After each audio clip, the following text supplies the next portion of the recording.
Hey guys, welcome to another episode of the Vinyl Den, your channel for record collecting by record collectors. I'm Nick. I'm Ian. Today we're talking about the vinyl record revival and whether or not it's really sustainable.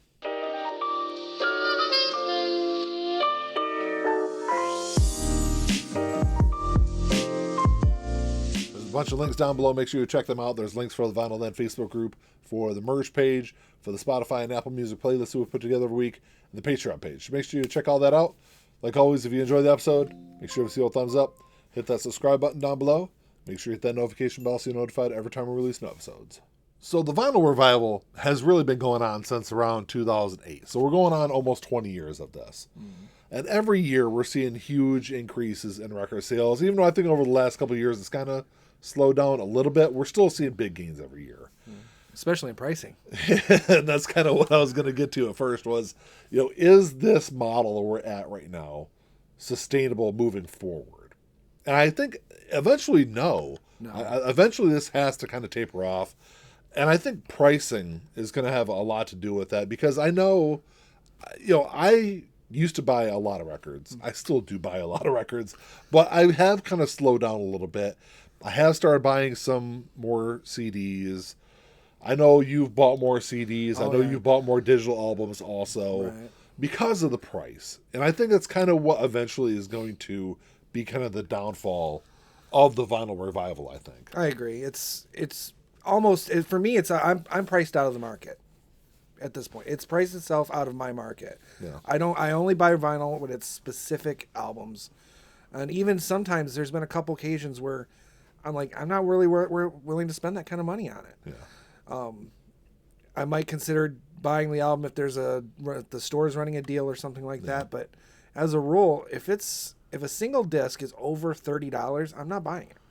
I'm just not doing it. I will say that I think that is prime, and that's why I really don't know. That's why I say I don't know if pricing, even though I think pricing is going to be an issue, I can see where it might not be an issue because yes, like old heads like us, the old people out there that are going to complain about the price of records all the time, will kind of taper off. Well, that being said, if I had far more disposable income, it wouldn't be a problem for me. But that's what I'm saying though is like I don't see pricing being an issue for younger collectors, at least from the ones I've talked to and have seen in stores. Oh no, younger people can't even afford houses anymore. So how are they going to buy records to put their? They don't have a house to put the records in. That's true, but when you talk to younger people, pricing doesn't seem to be as big of an issue with record collecting than is with older people, I think. But even outside of pricing, I think there's other issues within the vinyl record industry that I think can be problems moving forward. I think quality control is a big issue. There's been a lot of quality control issues over the last several years, especially with the backlog at pressing plants, and they're just trying to crank out stuff just to make it to market. I think a lot of that has kind of turned people off also. Yeah, and it will. I mean, especially if you're okay with the price, you're not going to be okay with the price if you're buying substandard product. Yeah, if you're paying a premium for a product, you want a premium product. Correct. And I think a lot of times we're not getting that. And sound quality has been an issue also. You're seeing more and more. I will say that I think recycled vinyl gets kind of a bad rap. Because every pressing plant, or almost every pressing plant, recycles their records. They take what's left over, chip it up, and throw it in the batch and kind of reuse it. Yeah. But you're seeing a stronger push to fully recycled vinyl. And in my experience, recycled albums don't sound bad, but it seems to be kind of hit or miss with them. Some of them sound great, and some of them really don't. Well, I think it probably boils down to how it's mastered. How they're cutting the album. It really has more to do with that, I think, than the actual. I don't know. I think when they used recycled vinyl, I think you're introducing more variabilities into the process than maybe you had possibly. Previously. If you're getting the imperfections and stuff in it, I suppose that's true. But as historically speaking, virgin vinyl was a foreign concept in the 60s and 70s. Well, outside of Japan. And Germany maybe a little bit. Yeah, I know. Virgin vinyl was a huge thing in Japan, and that's why Japanese pressings go for a lot more money. Yeah. And there may be something to it, but I don't think it's necessarily perceivable for the mass market in terms of sound quality. Yeah. I don't think it makes that much of a difference there. But ultimately, that's how, if they're going to be doing that, the price has to reflect that. Yeah. The cost, because as you've pointed out in videos, the cost of pressing vinyl has not gone up. It's just the demand. Yeah. So if the demand has gone up and they're raising the price, we'll say prematurely, as a result, then that's what's going to kill everything. It has nothing to do ultimately with how many variants there are, or all that stuff. I think the price is going to be the number one killer of the vinyl resurgence, hands down. Yeah. I think kind of going back to the whole recycled vinyl thing, I always wonder what the mix is. Like if, a standard pressing plant, and I don't know this, if you do know this, you can drop a comment and let me know if you work at a pressing plant. But, I want to know on a standard run of albums, how much or what percentage of that album is recycled? Is it 5%? Is it 10%? Mm-hmm. And then if you're moving from that to a fully recycled vinyl album, I think that, like I said, I think that's where you're kind of introducing more variables into the process and could eventually have some sound issues. Right. Well, there's also the element of environmental responsibility too. Yeah. Because let's face it, we do live in a time where we either need to take that into consideration or, we might not have much of a future to worry about anyway. Yeah. And I've mentioned that before, maybe not on the channel here, but in conversations about records, is if you're an artist, and there are artists out there that are really concerned about sustainability, to be completely honest, if you're worried about sustainability, you're not pressing records on vinyl. No. Just do digital releases. But anyway, I think it's a whole different kind of conversation. Although the use of electricity it takes to store data like that, especially if you're doing high quality, so you're not really getting. You're not. There's still environmental concerns when it comes to that. I mean, Bitcoin was the number one polluter. Yeah. Of whatever year they were huge. It was really huge. 2018, because 2019, of 2020. The cost of refrigeration for the systems, and it was just unbelievably dirty. It was unsustainable, which is kind of what we're talking about. Right. It was unsustainable, and the draw on electricity and coal. The numbers are astounding. As how much Bitcoin, which doesn't even exist, it's not even a real thing, was.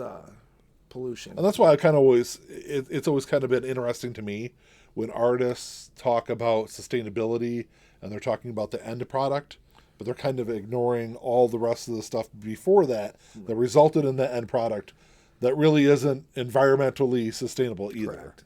But I guess I should add that we've been doing this channel for almost 4 years now.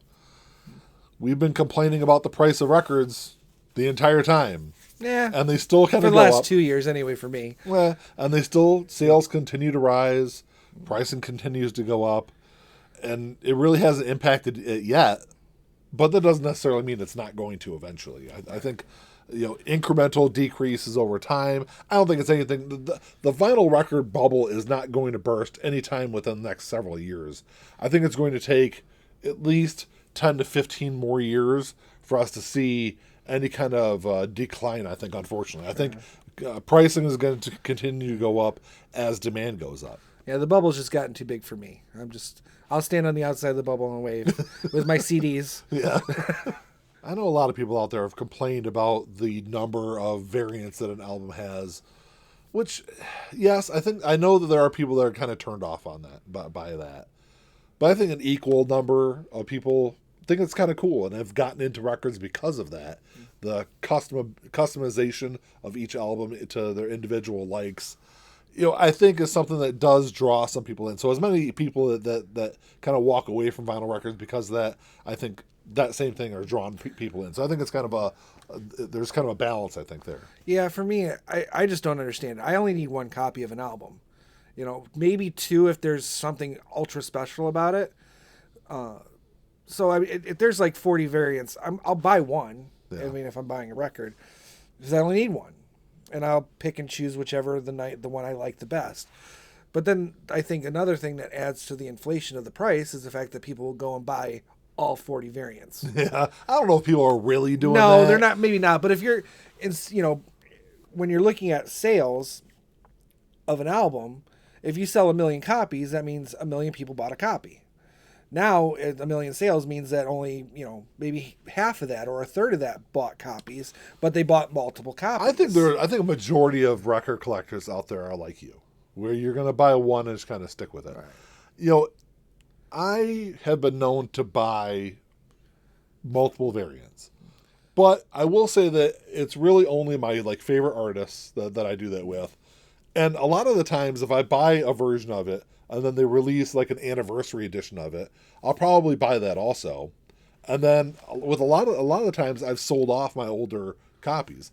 I used to have a lot of original pressings, and to be completely honest, as reissues have come out and they sounded pretty similar to the original pressing, or better in some cases, I've sold off a lot of my original pressings. So I guess I see both sides of that argument. Note to Roger Waters and David Gilmour, though. Keep pumping out those Dark Side of the Moons. He'll buy them. Yes. But that kind of goes back to what I'm saying, though. It's Dark Side of the Moon is my favorite album of all time. So I don't care if I own, 11 or 12 different copies of it. It doesn't matter to me. 150,000, whatever. Whatever.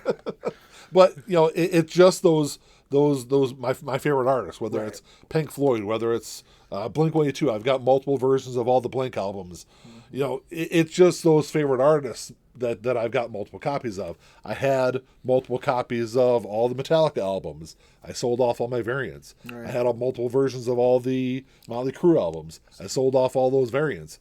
I had multiple copies of most of the Queen albums. I sold off all those also. Right. It's just those core albums that I absolutely love that, whatever. I mean, I'll buy multiple copies of it just because I love the album.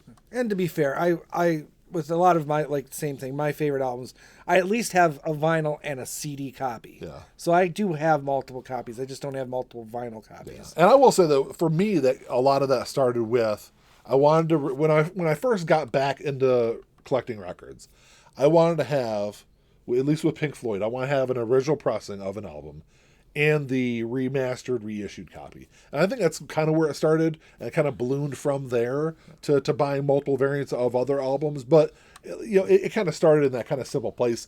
And like I said, I've gotten away from original pressings for the most part, because they tend to be as much as a newer pressing in a lot of instances. But, that's kind of the inflation of the market that kind of gets us back to the whole pricing issue. And, it just kind of snowballed over time, I think. Right. And I guess the last thing I'll bring up is Discogs, something that a lot of us rely on for cataloging and buying records. Discogs, I think, kind of plays into the whole pricing issue you were talking about also, where Discogs has artificially inflated pricing. I've seen people talk online about going on Discogs and listing an album, and Discogs recommending whatever the highest price of the album is ever sold for, that be the sale price for it. I know record stores that will price their used records not off of what they think is going to sell in that market, which might only be $8 to $12 for that used album, but they go on Discogs and price it for whatever the sale price is on Discogs, which I think is another thing that kind of inflates the used market. And they think they're going to sell this thing for $20 to $25 when the market in their area might only dictate 8 to 12. Well, that's all we got for today, guys. Thanks for checking the show out. Make sure you drop us a comment down below. I'd love to know what you guys think. Do you think this market that we've been in for almost 20 years, do you think it's going to continue on?